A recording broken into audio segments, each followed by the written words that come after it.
So welcome to another unboxing video from theplayersaid.com. My name's Alexander, and today we're taking a look at Europe in Turmoil. This is Prelude to the Great War. This is from Compass Games. This is one of their newer titles. It's designed by Chris Van Beurden. This is a Twilight Struggle style card-driven game. You kind of see a little depiction of the map, which we'll get out here and take a look at. So it's a two-player game. Can't really play it solo in any way. I'd say it's medium complexity, 3 to 4 hours, and it's very much what you would expect from a Twilight Struggle style game. Basically, you play as its central powers vying for control over Europe in the prelude to the First World War. So you're trying to carve up political influence and power, gain allies and things before war breaks out, so you have the best kind of foothold to start off with, basically. So we have here some dice and some tiddlywinks to play with. Unsure about the tiddlywinks. I don't know if those are just markers for the eras and rounds and turns. But 2 6-sided dice, which we're familiar with if you've played any of these games. There's a whole bunch of decks of cards, and we'll get to those here in just a second. Okay, so we have here a whole bunch of stuff. So first we got our 2 play aids, and these are our influence markers. So you have your little blue stars, 1, 2, 3, 4, 5, 6, 7, 9, 10. And you got these crowns, kind of a gold yellow color, 1, 2, 3, 4, 5, 6, 7, 8, 9, 10 down there. And then there's also down here a whole bunch of these really nice photographic individual markers and counters for different leaders, different events that go on. Whole bunch of those, and then there's some naval markers, VP markers, Europe in Turmoil, all these different things. And there's some turn and action round markers. So those are the counters. They're double-sided as well. So you have its influence and control depending on how many you have. So those are 2 counter sheets. Those are the white core from Compass that you would expect. Now all of those different markers, there is a marker legend which explains what all of those do specifically. So when you have a card that says, oh, do this thing, here's a marker and a reminder for what all of those do individually. Nice full color that's double-sided on the back of it. You've got just kind of a play aid of different nuanced parts that you have to just try and remember. So you've got a nice play aid for that.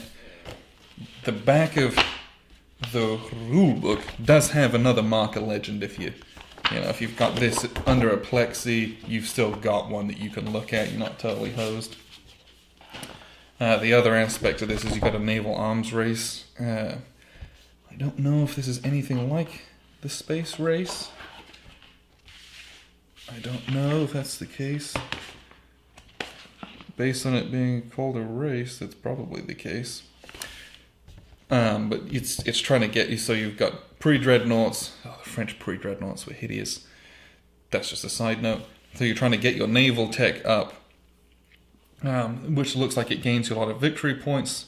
You get up to your revenge class battleships. You can, you're getting there so that when war breaks out, you have the strongest technological kind of foothold, so to speak. But it's a separate chart for that. It's not printed on the board because it looks like there's a lot more in the way of text and different effects that happen as well. The rulebook is full color, which is very nice. It is only 30 pages, and this part of it is an example of play. So actual rules-wise, really, those are card explanations. Those are card notes. Historical designer notes. So the reality is 13 pages of rules. That's not bad. A lot of this is diagrams at the front. 13 pages, that's not bad. Really nice artwork on the front. I like the portraits there. 13 pages of rules.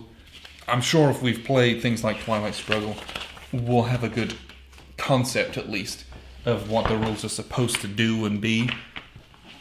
Okay. This is the map, and this is what you might expect from a game like this. You have the whole of Europe, and it's all divvied up into different areas, and those areas have 2 boxes in them. And you'll see there's also starting stars on here. So in Bavaria, they'll start with 2 blue stars there, for example. The Imperial Army will start with 3 Imperial crowns on it. And that's kind of dark. That's a little bit hard to see probably from this angle, but I'll kind of pull this up and show you here. In this box right here. Ooh. So this starts with a whole bunch of markers in it already. This starts with a whole bunch here as well. This one's got 1. So it's got all those markings on you would expect. It has these socio-economic icons as well, which some of the cards refer to. You can do things in certain areas. And all of these boxes have different markers on them. Oh, this is an army area. This is a farming area. This is a bourgeoisie area. This is a workers area. Very, very kind of large scale. Hey, this is kind of what's here. And the cards refer to that. So we have a victory point track, 20 victory point, and it's a swing just like you'd expect. Places for your cards, Great War participants, tension track, Great War status track. So that, as tensions increase, the Great War status is going to happen. It starts here, and you're getting all the way down to this, or up to that, I guess.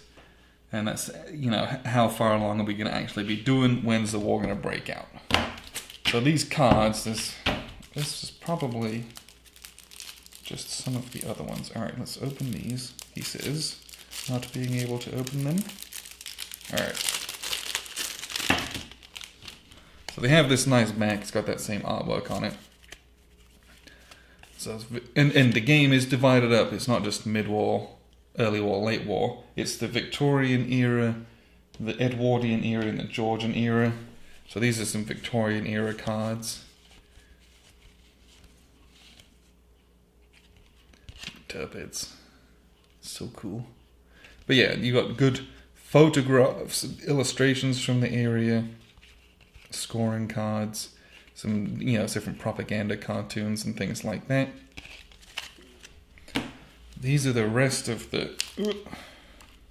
He says, these are the rest of the... Are these called strategy cards? Yes.